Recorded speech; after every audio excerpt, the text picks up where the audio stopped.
시온의 영광이 빛나는 아침, 어둠 떨이 땅이 밝아오네. 슬픔과 애통이 기쁨이 되니 시온의 영광이 비추네. 우리 앞뒤 좌우로 축복의 인사를 나눕시다. 참된 길을 발견하는 성도가 됩시다. 참된 길을 발견하는 성도가 됩시다. 네, 그렇습니다. 많은 길이 있죠. 그러나 하나님이 원하시는 길이 분명히 있습니다. 그 길을 가지 않으면 우리 인생은 고달플 수밖에 없습니다. 여러분, 하나님을 영어로 God이라고 합니다. 영어 스페링으로 말하면은 God지요. 하나님의 형상, 하나님의 축복, 하나님의 능력, 하나님의 말씀을 따라가는 사람들은 하나님이 나와 함께하는 그 축복을 누려요. 그 God을 앞에 자 뒤에 자와 바꿔놔 버리면은 DOG가 됩니다. 영어로 개를 DOG, 도그라고 하죠.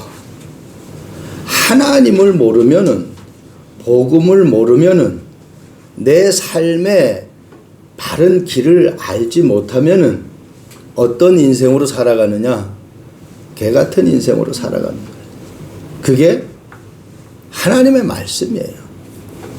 오늘 바리새인 서기관들이 하나님의 자녀임에도 불구하고 하나님의 소원을 알지 못해요.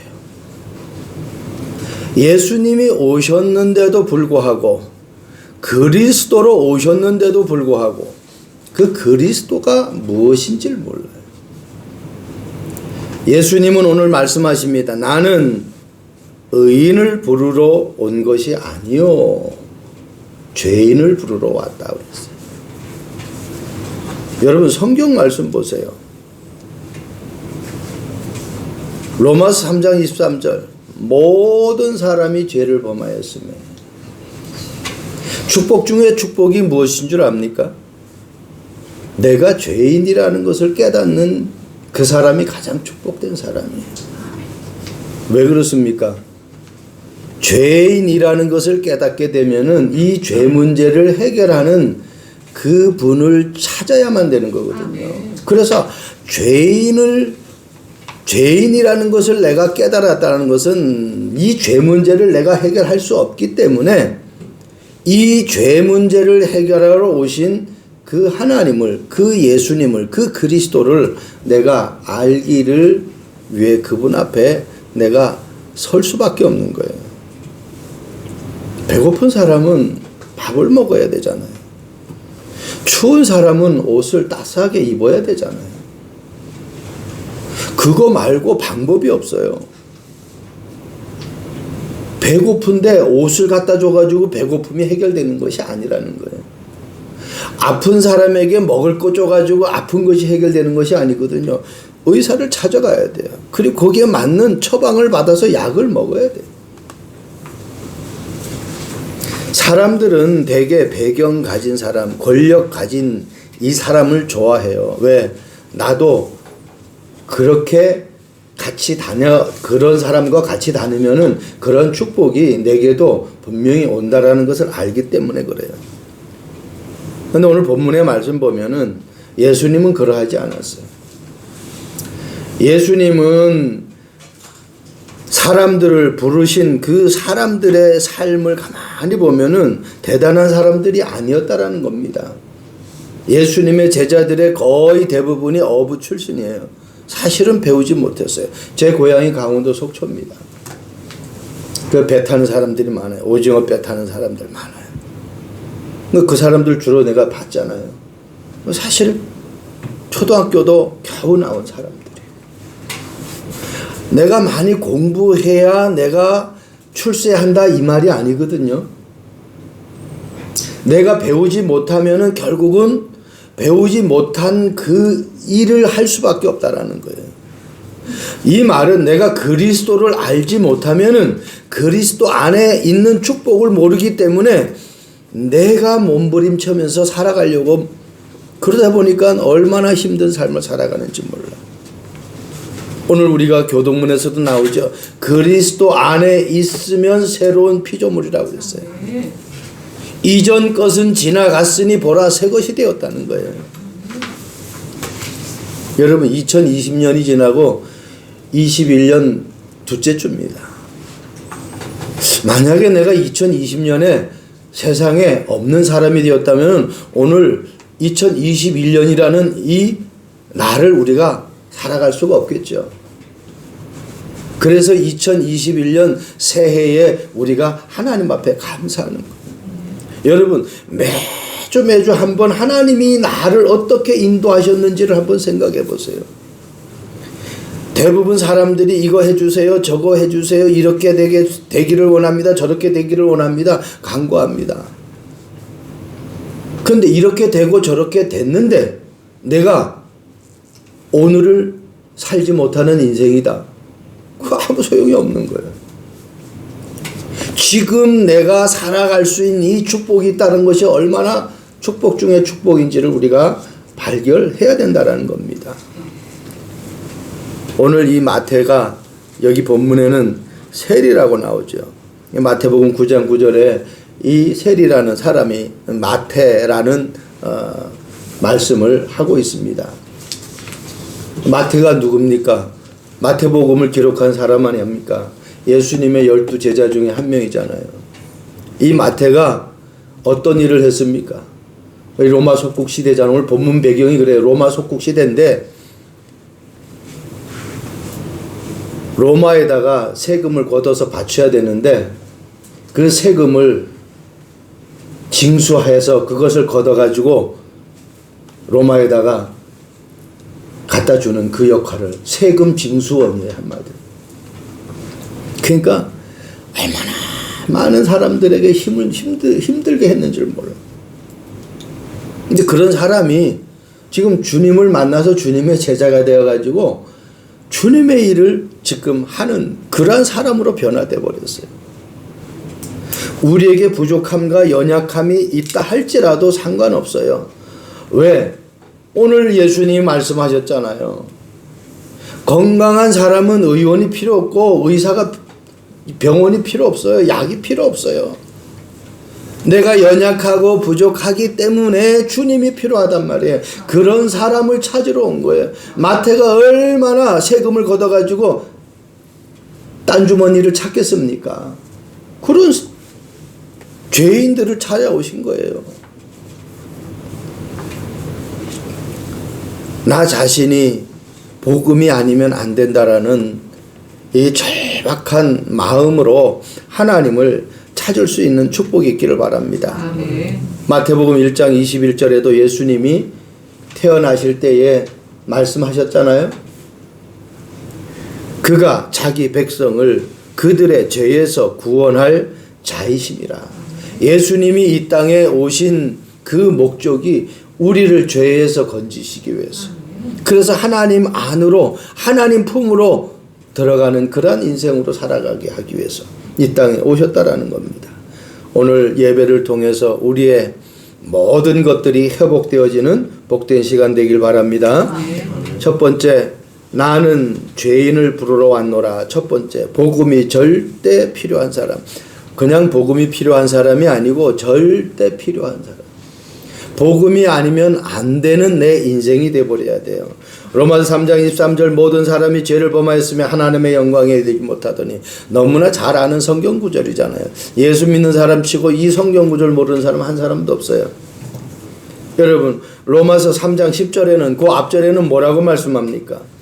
의인은 없나니 하나도 없다는 거예요. 내가 의인을 부르러 온 것이 아니에요. 죄인을 부르러 왔어요. 이 지구상에 의인이 하나도 없어요. 그리고요 깨닫는 자도 없고 하나님을 찾는 자도 없다고 말씀하고 있습니다. 로마서 6장 23절에는 뭐라고 말씀합니까? 죄의 싹은 사망이다 그랬어요. 하나님의 은사는 그리스도 예수 우리 주 안에서 영생이다. 죄는 사망인데 하나님이 주시는 그 은혜는 은사가 은혜거든요. 은혜는 그리스도 예수 안에서 영생이랍니다. 영생. 그러니까 복음을 알지 못하면은 절대로 안 되게 돼 있습니다. 여러분, 우리가 가지고 있는 이 땅에 모든 사람들이 가지고 있는 원죄, 자범죄는 우리가 살아가면서 짓는 죄가 자범죄거든요. 원죄는 나와 상관없어요. 태어날 때부터 가지고 나오는 죄가 원죄예요. 우리가 누구의 후손입니까? 아담의 후손 아닙니까? 창세기 3장 사건을 통해서 우리는 우리의 의지와 선택과 상관없이 그분의 후손이기 때문에 죄인이에요. 이 원죄를 해결할 이 지구에 한 사람도 없어요. 원죄를 해결할 분은. 그 원죄를 해결할 수 있는 그분은 누구냐? 이 땅에 그리스도로 오신 예수님밖에 없다라는 거예요. 이게 깨달아져야 돼요. 자녀들이 뭐 할 때 할 수 없어. 그러면 어때요? 부모님에게 가져온다. 자기가 할 수 없어요. 여러분, 우리가 가지고 있는 하나님 떠난 문제, 불신앙의 이 죄를 절대로 해결할 수 없다라는 겁니다. 그래서 창세기 3장 사건을 통해서 인간의 근본 문제다 그렇게 얘기하고 있잖아요. 그 창세기 3장에 세 가지로 우리가 구분한다면은 하나님을 떠난 그 죄가 다른 죄가 아니에요. 사단에게 속아서 선악과를 따먹는 죄를 범했단 말이에요. 그래서 그 죄로 인해서 하나님을 떠나요. 그래서 에덴 동산에 숨었잖아, 아담과 하와가. 그때 하나님이 나타나셔서 아담아 아담아 네가 어디 있느냐 그러잖아요. 하나님의 자녀가 있어야 할 곳에 있지 못하면은 어려움 당하는 거예요. 하나님의 자녀가 하나님이 원하시는 방향 속에 하나님이 말씀하신 그 말씀을 제대로 나에게 각인시키지 못하면 자꾸 다른 거 따라가게 돼 있어요. 그래서 어려움 당하는 거예요. 여러분 한번 예배에 생을 걸어보세요. 어떻게 되어지는 거. 저는 그거에 증인이에요. 저는 불신자잖아요. 불신자로 태어났잖아요. 제가 늘 간증하잖아요. 방학 때는 무속인 무당집에 가서 그 무당이 굿하는 거 보면서 방학 생활을 보냈다고. 아들 하나이기 때문에 부모님이 이 아들 하나 잘못되면 안 된다. 그래서 오만 신을 다 갖다가 빌었어요. 무당이 세상을 떠나니까 속초 신흥사절에다가 제 이름을 걸고 비는 거예요. 4월 초팔 7월 칠석. 등도 작은 등 아닙니까? 아니랍니다. 가장 큰 등. 비싸요. 그거 하나 달라고 하면은. 왜? 아들이 잘 되는 것이 부모의 마음이에요. 여러분 정말 내가 잘 되고 내 자녀들이 잘 되고 내 가족이 잘 되기를 바란다고 하면은 정말 하나님을 바로 알아야 돼요. 내가 바로 알고 내가 바로 아는 만큼 내가 변화되게 되어 있거든요. 변화되면 내 가족이 나를 본다니까. 어느 목사님은요, 집에서 개를 키우면 개가 나를 알아보지 못하고 짖을 정도로 변해보라는 거예요. 어떻게 역사가 일어나는가. 여러분 마가복음 2장 16절 말씀 보세요. 바리새인의 서기관들이 예수께 죄인 및 세리들과 함께 잡수시는 것을 보고 그 제자들에게 이르되 어찌하여 세리 및 죄인들과 함께 먹느냐. 예수님이 먹으려고 거기 앉았습니까? 그들을 죄에서 구원하기 위해서 지금 그 자리에 앉은 거 아니에요. 그러니까 이 보는 시각이 다 틀려요. 율법에 아주 찌들은 사람은요, 모든 것을 다 율법으로 봐요. 종교에 심취되어 있는 사람은 모든 것을 다 종교로 본다니까. 그런데 복음에 각인 뿌리 체질 단 사람은 모든 걸 다 복음으로 본단 말이에요. 이 바리새인들, 서기관들 완전히 율법으로 찌들어 버렸어요. 그러니까 같이 앉아 있으면 안 되는 사람과 앉아 있었다는 얘기죠. 뭐 예수님이 어떤 분인지를 모르니까 그렇게 볼 수밖에 없잖아요. 여러분, 죄인들을 살릴 생각 안 하고 바리새인 서기관들 이 종교 지도자들인데 이들이 죄 가운데 있는 자들을 거기서 건져낼 생각은 하지도 않고 예수님이 그들을 건져내려고 그들과 함께 있는데 그걸 가지고 어떻게 저렇게 세리들과 죄인들과 함께 하느냐고, 같이 밥을 먹느냐고 그런 얘기를 합니다. 제가 간간히 말씀드리잖아요. 만약에 제가 생맥주집에 앉아 있어요. 여러분들이 볼 때 아이고 우리 목사님 저기서 맥주 먹네. 이렇게 생각하는 성도하고 우리 목사님 저기서도 복음 전하고 있네 라고 생각하는 사람하고 지금 오늘 똑같은 본문 그런 각도란 말이에요. 우리 목사님 저기서도 복음 전하네 라고 생각하는 사람은 그 다음 주일날 와가지고 앉아있으면 은혜가 막 그냥 차고 넘쳐요. 그런데 우리 목사님 저기서 술을 먹네, 그런 사람은 그 다음 주에 안 올 수도 있고 와서 앉아있다 할지라도 아유 목사님 맥주집에서 술이나 먹으면서 뭐 이래라 저래라 은혜가 안 되죠. 그건 나 자신이 죽는 거예요. 그러니까 이 종교 지도자들이 복음의 눈이 안 열려버리니까 살아남을 수가 없어요. 그러니까 모든 것을 판단하고 시비 거는 거예요. 여러분, 우리 참빛교회 성도들은 그런 응답 누리시길 바랍니다. 모든 것을 복음으로 볼 수 있기를 바랍니다. 이 코로나 시대에 100% 출석하는 교회는 우리 교회밖에 없을 거예요. 얼마나 감사한지 몰라요. 그래서요, 죄 중에 죄가 다른 거 아닙니다. 하나님을 믿지 않는 거예요. 그리스도로 오신 예수님을 하나님의 아들로 믿지 않고 있어요.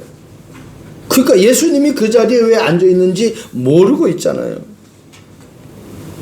이 말은 복음을 모르는 서기관 바리새인들이라는 겁니다. 마가복음 2장 17절 말씀 보세요. 예수께서 들으시고 그들에게 이르시되 건강한 자에게는 의사가 쓸데없고 병든 자라에게야 쓸데가 있느니라. 그렇죠. 건강한 사람이 뭔 의사가 필요 있습니까? 병든 사람이 의사가 필요하죠. 나는 의인을 부르러 온 것이 아니요 죄인을 부르러 왔다. 여러분, 저와 여러분들이 정말 늘 불신앙하는, 하나님을 떠나서 내가 살아보려고 몸부림쳤던 그러한 나 중심의 삶을 살아온 죄인이라는 것을 고백하고 이 시간 하나님의 자녀로 정말 거듭나는 그러한 축복이 있기를 바랍니다. 우리는 절대로 잘못될 수가 없습니다. 절대 하나님이 나에게 없어서는 안 된다라는 그 사실을 깨달아야 돼요. 그래서 첫 번째 대지에 나에게 가장 필요한 것은 무엇인가? 이걸 한번 생각해 보는 시간 되시기 바랍니다. 나에게 가장 필요한 것이 뭐? 돈이냐, 명예냐, 어떤 뭐 자녀들이 잘 되는 거냐, 남편이 잘 되는 거냐, 성공하는 거냐. 그 모든 거 합친 게 뭐예요? 그리스도 안에 있는 거예요. 내가 구원받은 거예요. 두 번째입니다. 복음만으로 기뻐하는 사람이에요. 복음만으로 기뻐하는 사람. 첫 번째 대지를 다른 말로 얘기하면은 구원받을 자가 복음이 절대 필요한 사람이에요. 구원받을 자. 두 번째 대지가 복음만으로 기뻐하는 사람은 어떤 사람이에요? 구원받았는데도 불구하고 복음만으로 기뻐하지 못해. 여러분, 구원받았으면요 복음 안에 모든 것 다 있기 때문에 복음만으로 기뻐해야 돼요. 우리가 우리 교회 원단 메시지 하박국 2장 1절에서 4절까지 봤는데 1, 2, 3장까지만 있잖아요. 그 3장에 나오는 말씀이잖아요. 비록 무화과 나무가 무성하지 못하며 포도나무에 열매가 없으며 감람나무에 소출이 없으며 밭에 먹을 것이 없으며 우리의 양이 없으며 외양간에 소가 없을지라도 뭐라고 말합니까? 못하며 없으며 없을지라도. 한마디로 없어. 아무것도 없을지라도 나는 여호와로 말미암아 즐거워하며 아멘. 나의 구원의 하나님으로 말미암아 기뻐한도다. 아멘.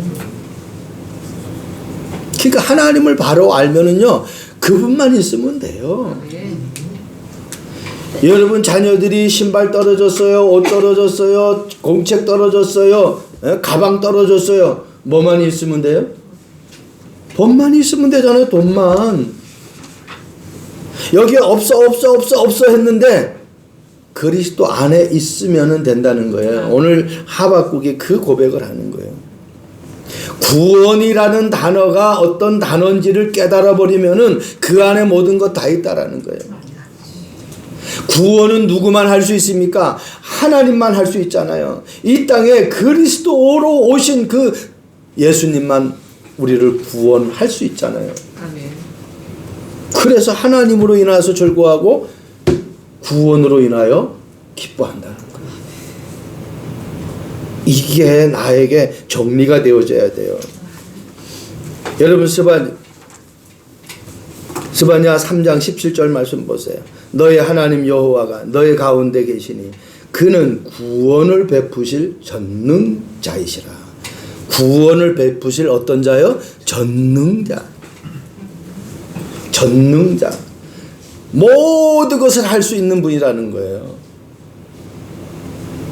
하나님은 내 인생의 모든 것을 책임지는 분이다. 그걸 놓치면 안 돼. 우리가 우리 자녀가 잘못되고 잘되고 이 부분에 대해서 부모가 지대한 관심을 갖잖아요. 자녀가 뭐 좀 잘못되면 내가 잘 못 도와줘서 그렇다라고 자책까지 하는 부모들도 많이 있잖아요. 어떻게 보면요, 그거는 부모가 잘못해줘서 그러는 게 아니에요. 그 아이에게 그 일을 당하는 사람에게 하나님의 계획이 있습니다. 그걸 발견해야 돼요. 하나님은 실수를 통해서도 합력하여 선을 이루어요. 하나님은 우리의 잘못을 통해서도 합력하여 선을 이룬다니까요. 문제는 문제 때문에 내가 거기에 빠져들지만 말라는 얘기예요. 한마디로 속지만 말라는 거예요. 문제가 왔다. 그냥 문제를 문제로 여기지 말고 언약 붙잡으라는 겁니다. 하나님은 하나님의 자녀의 모든 삶을 책임지신단 말이에요. 그래서 구원을 베푸실 전능자이신 주님이 나와 함께하는 것이 참 기쁨이고 참 즐거움이 되어지며 행복이 되어져야 되는 겁니다.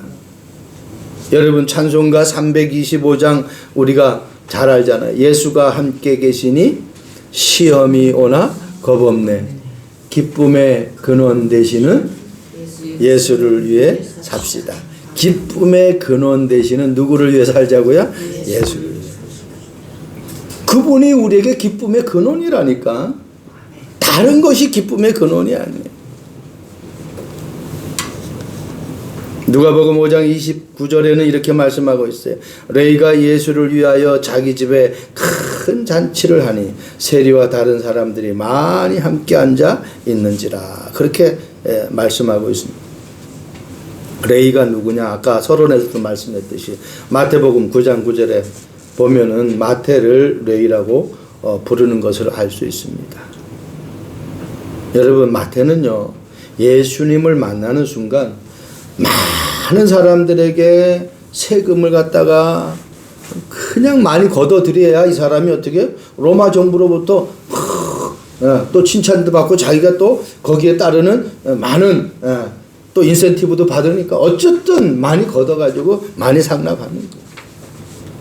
그래서 많은 사람들에게 고통을 주는 사람이었어요.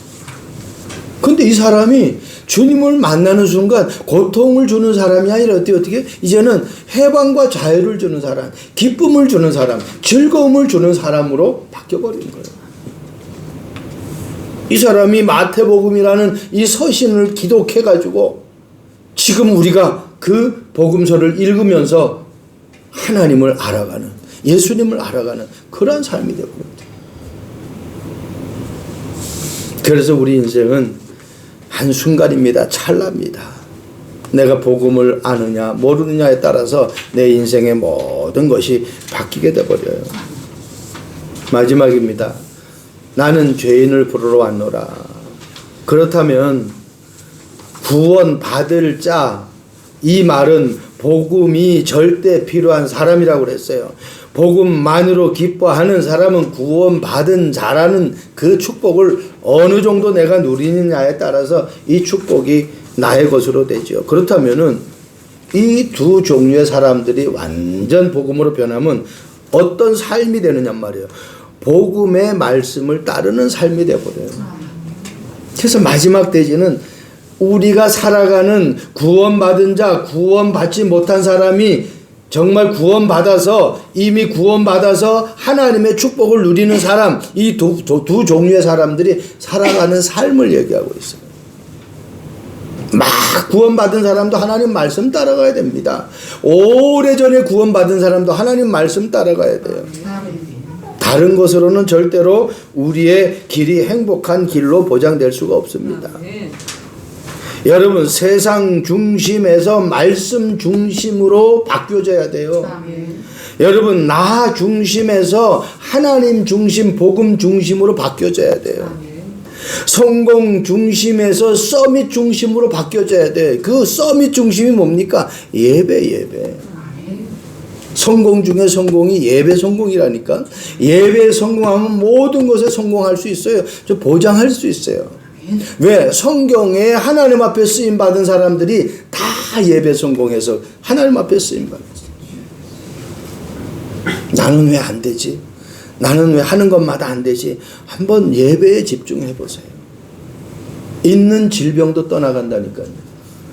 내가 무엇에 집중하느냐에 따라서 내 영적 상태가 내 뇌에 각인되는 것이 틀리단 말이에요. 염려하는 사람은 뇌에 계속 염려가 각인돼요. 그래서 그 사람은 힘들어요. 늘 병에, 늘 사단에게 시달려버려요. 그런데 내게 복음이 계속 각인되어지면 내 뇌에 복음이 각인되어지기 때문에 어떤 문제가 와도 그것을 어떻게 승리할 수 있는 힘이 생긴단 말이에요. 그래서 여호와를 앙망하면 셈 주신다고 약속하셨거든요. 그래서 예수님이 제자들에게도 사도행전 1장 4절 예루살렘을 떠나지 말라고 그랬어요. 아버지께서 우리에게 약속하신 그 성령의 충만을 받기 전에는 예루살렘을 떠나지 말라. 여러분, 하루 생활이 내 생각이 어느 정도 성령 충만한지 나 자신을 한번 체크해 보세요. 내가 가장 필요한 것이 무엇이며 내가 정말 기쁨으로 삼는 내용이 무엇인지. 두 번째 되지. 내가 정말 기쁨으로 삼는 내용이 뭐냔 말이에요. 그리고 마지막 말씀, 복음의 말씀을 따르는 삶. 62가지. 갈보리산, 감람산, 마가다. 얼마만큼 이것이 나의 것으로 여러분 느껴집니까? 십자가에서 다 이루신 그 갈보리산 한번 생각해 보세요. 그거 하나만 생각해도 끝나요. 그러면 우리에게 진짜 천명, 소명, 사명이 발견되어져요. 그 그리스도 하나님 나라 성령 충만 안에서 천명, 소명이, 사명이 나오지 않으면 안 돼요. 그러면 내가 무엇으로 일심전심 지속해야 되는지 나오죠. 엉뚱한 것에 일심전심 지속하면요, 그 사람은 엉뚱한 응답 받는다니까. 그런데 정말 하나님이 준비한 그 내용을 내가 일심전심 지속하면은 최고의 응답 받죠. 그럼 나는 24, 25 영혼 갈 수밖에 없어요. 오직 유일성 재창조의 축복을 받을 수밖에 없어요. 이게 나에게 각인뿌리 체질돼야 돼요. 기도 중에 기도가 뭔지 압니까? 우리 5가지 기도 나오잖아요. 내가 구원에 감격하는, 그게 가장 내가 구원받았다라는 거, 거기에 감사가 나와야 돼요.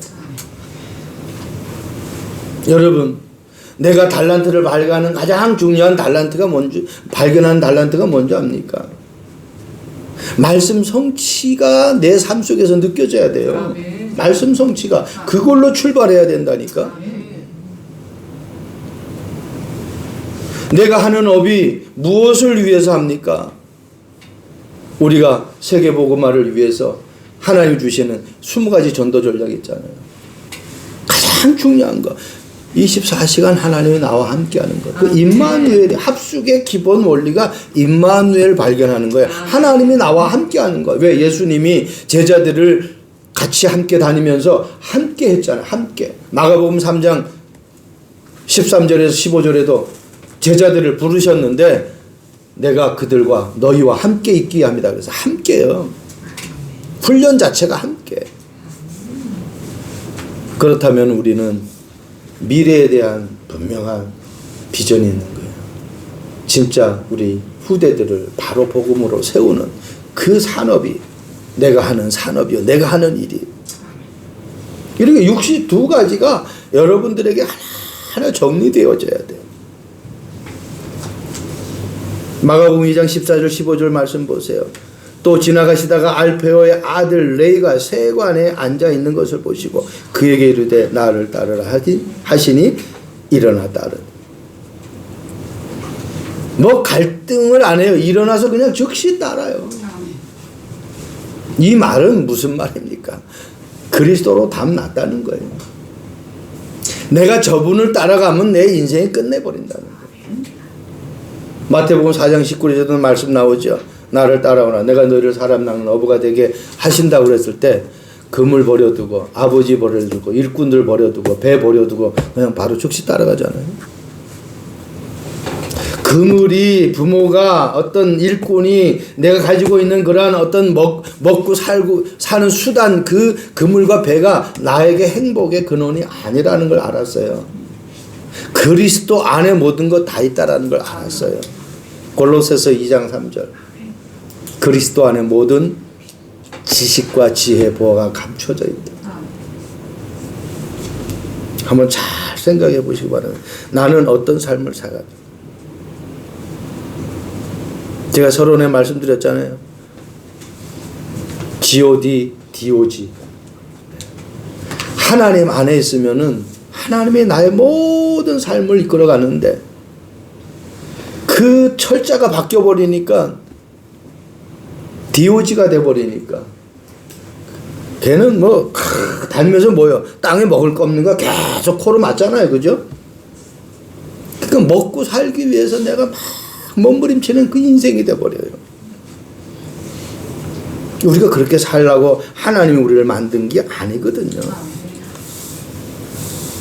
여러분, 누구의 말을 듣고 누구를 따라가느냐가 너무너무 우리 인생의 행복을 좌우합니다.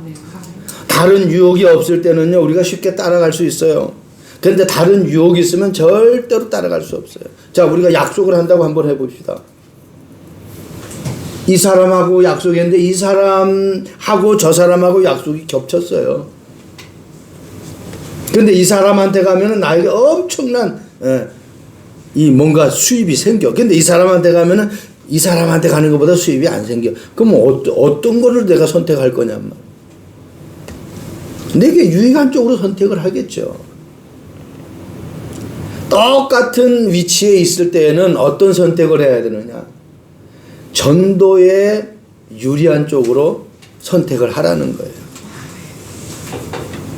이쪽에 가서 이 사람에게 복음을 전할 수 있는 그 길이라면은 그 사람에게 내가 중심을 더 쏟는 것이 하나님이 원하는 것이라는 거예요. 하나님은 다른 것에 관심이 없습니다. 디모데 전서 2장 4절 말씀처럼 모든 사람이 구원을 얻기를 원하고 그리스도 진리를 알기를 원해요. 그게 하나님의 소원이에요. 그래서 우리는 유혹에 뿌리치지 못할 경우가 참 많아요. 왜? 더 좋은 것이 있을 때. 그러나 노아는요, 세상의 아름다움을 다 버리고 하나님의 말씀을 따라서 다 준행했어요. 노아 시대에 너무너무 살기 좋았다고 성경은 기록하거든요. 근데 노아는 그걸 다 뒤로 제키고 방주 만드는 일에 수많은 사람들이 노아에게 손가락질 했을 거예요. 그거 상관없어요. 반면에 바울의 동력자였던 데마라는 사람은 성경에 이렇게 기록하고 있습니다. 세상을 사랑하여 나를 버리고, 바울이 그렇게 기록하고 있어요. 데마가 세상을 사랑하여 나를 버리고 어디로? 데살로니가로 다시 되돌아갔어요. 세상이 좋으니까. 바울하고 같이 다녀보면 막 어려운 일만 생기고 하니까 그냥 세상이 너무너무 좋으니까 그냥 간 거예요. 창세기 22장 1절 3절 너무나 잘 아는 말씀이잖아요. 아브라함이 아침에 일찍 일어나 나귀에 안장을 찌우고 두 종과 그의 아들 이삭을 데리고 번제에 쓸 나무를 쪼개어 가지고 하나님이 자기에게 일러주신 곳으로, 하나님이 자기에게 일러주신 곳으로, 이 말이 여러분들의 하루의 삶의 방향이 되시길 바랍니다. 아멘. 오늘 이 아침에 하나님 나에게 새로운 날을 허락해 주셨는데 하나님이 나에게 일러주신 그곳이 어디입니까? 질문해 보세요. 그러면요, 그냥 가는 거하고 이 질문을 하고 가는 거하고는 엄청나게 틀립니다. 아브라함은 하나님이 자기에게 일러주신 곳으로 갔어요. 그곳에 가면은 25년, 짧은 세월이 아니잖아요. 하나님이 아들을 주겠다고 약속한 그 약속의 시간이 25년이 흘렀는데 그 25년 후에 이삭을 얻게 되었어요. 창세기 21장 1절 2절 말씀 보면은 여호와께서 말씀하신 대로 사라를 돌보셨고 여호와께서 말씀하신 대로 사라에게 행하셨다. 말씀하신 대로 돌보고 말씀하신 대로 행하셨어요. 그리고 이삭을 완성하셨어요. 그걸 아브라함이 알았어요. 그러니까 하나님이 번제로 드리라고 하니까 두 말 안 해요. 그냥 예, 알겠습니다. 하나님이 지시한 곳으로 가는 거예요. 여러분, 신앙생활이 그런 신앙생활 돼야 돼요.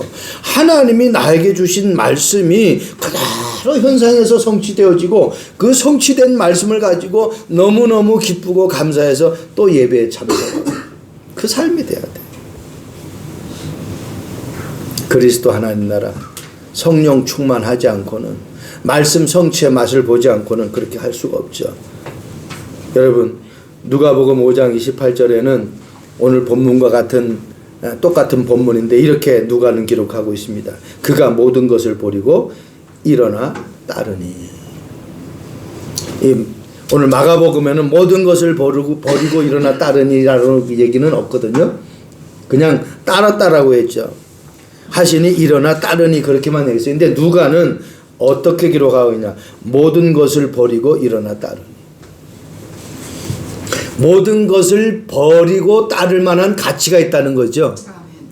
내 인생에서 복음의 말씀을 따르는 그 삶은요, 가치를 발견하는 거예요. 내 인생에서 정말 모든 것을 다 뒤로 여기고 이것을 선택할 만한 가치가 있는지 그거 발견해야 돼요. 그러면 세 번째 대지에서 나에게 질문, 너는 정말 생명걸 가치 발견했냐? 너가 예배의 생명걸 가치 발견했냐? 네가 이 업을 하는 데에 생명걸 가치를 발견했냐? 네가 공부를 하는데 이 생명걸 가치를 발견했냐? 이거 발견하는 거예요. 그러면 공부가 하라가 아니에요. 내가 일을 잘해야지가 아니에요. 그냥 하나님의 은혜로 하게 되어 있어요. 여러분, 그리스도 안에 있는 것은요, 다 있다는 것입니다. 이거 놓치면 안 돼요. 이것을 여러분들이 발견해야 돼요. 세계의 문호 톨스토이가 쓴 작품이 있는데 그 작품에 세 가지 의문이라는 단편의 작품이 있어요. 거기에 한 나라의 임금이 정사를 돌보는 데에 기준이 있어요. 그 기준이 모든 일에 가장 적절한 시기가 언제인가. 두 번째 의문은 어떤 인물이 가장 중요한 인물일까. 그 세 번째 의문은 세상에서 중요한 일은 무엇일까? 이 세 가지의 의문을 가지고 이 국사를 운영하는데 이 왕이 이거에 대한 것이 다 갈등이 되는 거예요.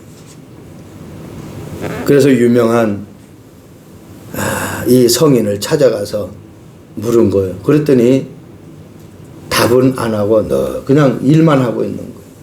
근데 갑작스레 숲속에서 한 청년이 튀어나와 피를 흘리면서 그걸 본 왕은 이 임금은 이 피 묻은 청년을 피를 닦아주면서 치료를 해주는 거예요. 그때 다 치료해주고 이 청년이 왕에 대한 많은 갈등이 있었어요. 막 그냥 분한. 그래서 왕을 갖다가 아주 미워했던 그 청년이에요. 근데 그 청년을 갖다가 이 왕이 임금이 싹 치료해주고 닦아주니까 이 청년이 마음이 바뀐 거예요. 이제는 앞으로 왕에게 그러한 반감을 갖지 않고 왕에게 충성하는 그러한 신하가 되어야 되겠다. 그거 본 이 유명한 은자는 이 성인은 왕이 다시 되묻습니다. 이 은자에게 좀 가르쳐달라다.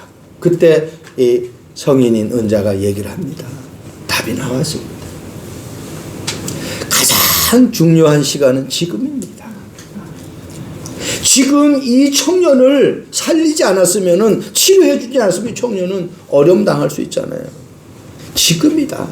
여러분에게 가장 중요한 시기가 중요한 시간이 중요한 때가 언제냐? 지금이다. 아멘. 그리고 고린도후서 6장 1절 2절에 말씀하고 있잖아요. 지금은 은혜 받을 만한 때, 지금은 구원의 날이다. 지금 내게 있는 은혜가 무엇인지 누려야 돼요. 지금 내가 구원받은 그 구원의 축복을 누려야 돼요. 아멘. 그리고 누가 가장 소중한 사람입니까? 지금 너와 함께 있는 사람이다라는 거예요. 그 다친 청년이 함께 있어서 치료해주고 닦아주고 도와줄 수 있잖아요. 너와 함께한 사람이다. 지금 나와 함께하는 남편, 아내가 가장 소중한 사람이에요. 아멘. 저에게는 여러분이 나에게는 가장 소중한 사람이에요. 아멘.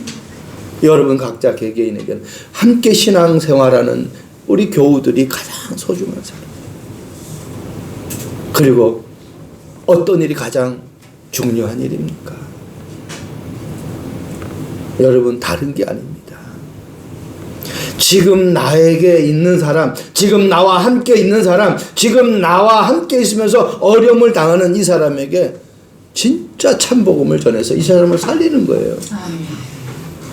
바리새인 서기관들이 지금 예수님과 함께 있는 사람들이 얼마나 소중한 사람인지를 모르고 그 사람들을 죄에서 건져내는 일이 얼마나 소중한 일인지를 모르니까 지금 이런 소리를 하고 있는 거예요.